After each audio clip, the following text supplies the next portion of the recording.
ಇದು ಯಾವ್ಯಾವ ರೀತಿ ನಡ್ಕೋತಾ ಇದ್ದೀರಿ, ಯಾವ ಹೋಗಲಿ. ಇದೊಂದು ಬಸ್ಸಿನ ಒಂದು ದರ ಏರಿಕೆ ಮಾಡಿರೋದಷ್ಟೇ ಅಲ್ಲ, ನೀವು ಯಾವ ರೀತಿಯಲ್ಲಿ ಇವತ್ತು ನಿಮ್ಮ ಮುದ್ರಾಂಕ ಶುಲ್ಕ ಇರ್ಬೋದು, ಅಲ್ಲಿಂದ ನಮ್ಮ ಇದು ಆಸ್ತಿಯ ಒಂದು ನೋಂದಣಿ ವ್ಯಾಲ್ಯೂಯೇಷನ್ ಜಾಸ್ತಿ ಮಾಡಿರ್ತಕ್ಕಂಥದ್ದು ಇರ್ಬೋದು. ಅದೇ ರೀತಿಯಲ್ಲಿ ಪೆಟ್ರೋಲು ಡೀಸೆಲ್ ದರದ ಸೆಸ್ ಹಾಕಿರ್ತಕ್ಕಂಥದ್ದು ಇರ್ಬೋದು. ಒಂದಲ್ಲ ಎರಡಲ್ಲ ನೀವು ಮಾಡ್ತಿರೋದು. ಈಗ ಮತ್ತೆ ನೀರಿನ ದರ ಏರಿಕೆ ಮಾಡ್ತೀವಿ, ಮತ್ತು ಇನ್ಯಾವುದೋ ಇನ್ನೊಂದನ್ನು ಏರಿಕೆ ಮಾಡ್ತೀವಿ, ಹಾಲಿನ ದರ ಏರಿಕೆ ಮಾಡ್ತೀವಿ. ಇದು ಯಾರ ಮೇಲೆ ಎಫೆಕ್ಟ್ ಆಗುತ್ತೆ? ಜನಸಾಮಾನ್ಯರ ಮೇಲೆ ಇವತ್ತು ಎಫೆಕ್ಟ್ ಆಗ್ತಕ್ಕಂಥದ್ದು. ಅದರಿಂದ ಈ ಸರ್ಕಾರಕ್ಕೆ ಯಾವ ಹಣ ಲೂಟಿ ಮಾಡ್ತಕ್ಕಂಥ ಕೆಲಸ ಮಾಡ್ತಾಯಿದ್ದೀರ, ರಾಜ್ಯದ ಜನತೆಯ ತೆರಿಗೆ ಹಣ, ಆ ಲೂಟಿ ಮಾಡೋದು ನಿಲ್ಲಿಸಿ ಇವತ್ತು ಆ ಪರ್ಸೆಂಟೇಜ್ದು ಸಿಸ್ಟಮ್ ಇಟ್ಕೊಂಡಿದ್ದೀರಲ್ಲ.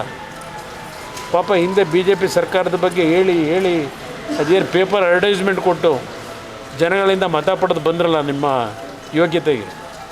ಇವತ್ತು ನೀವು ಮಾಡ್ತಿರೋ ಕೆಲಸ ಏನು?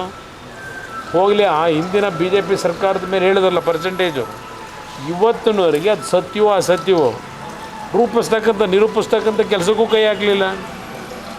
ಏನೋ ಹಿಂದೆ ಗಾದೆ ಮಾತಿದೆಯಲ್ಲ, 100 ಸುಳ್ಳು ಹೇಳಿ ಒಂದು ಸತ್ಯ ಮಾಡು ಅಂತೇಳಿ ಆ ಕೆಲಸ ಮಾಡ್ಕೊಂಡು ಇವತ್ತು ಮತ ಪಡ್ಕೊಂಡಿದ್ದೀರಿ.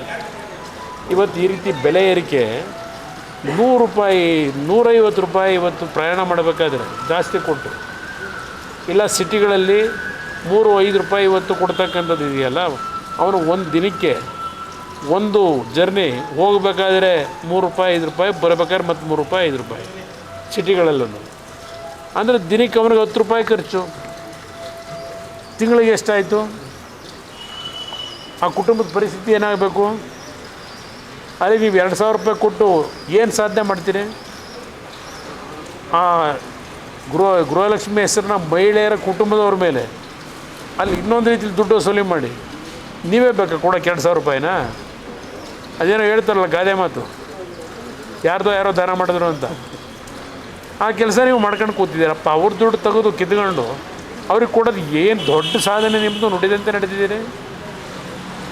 ಇದರಂಥ ಅತ್ಯಂತ ಕೆಟ್ಟ ರೀತಿಯ ನಿರ್ಧಾರಗಳು ಬಹುಶಃ ದೇಶದ ಇತಿಹಾಸದಲ್ಲಿ ಎಂದೂ ಕಂಡಿರಲಿಲ್ಲ.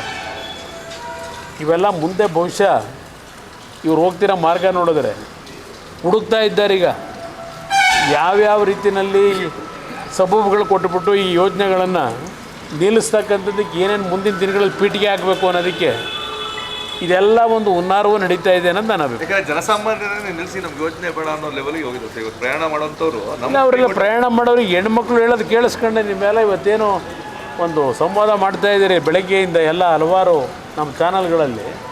ಹೆಣ್ಮಕ್ಳು ಸಹ ನಮಗೇನೋ ಕೊಡ್ತೀವಿ ಅಂತೇಳಿ ನಮ್ಮ ಕುಟುಂಬದವ್ರನ್ನ ಈ ರೀತಿ ಹಿಂಸೆ ಕೊಡೋದು ನ್ಯಾಯ ಎಲ್ಲ ಇದು ಅಂತೇಳಿ ಹೆಣ್ಮಕ್ಳು ಹೇಳೋದು ಕೇಳಿಸ್ಕೊತಾ ಇದ್ದೀನಿ.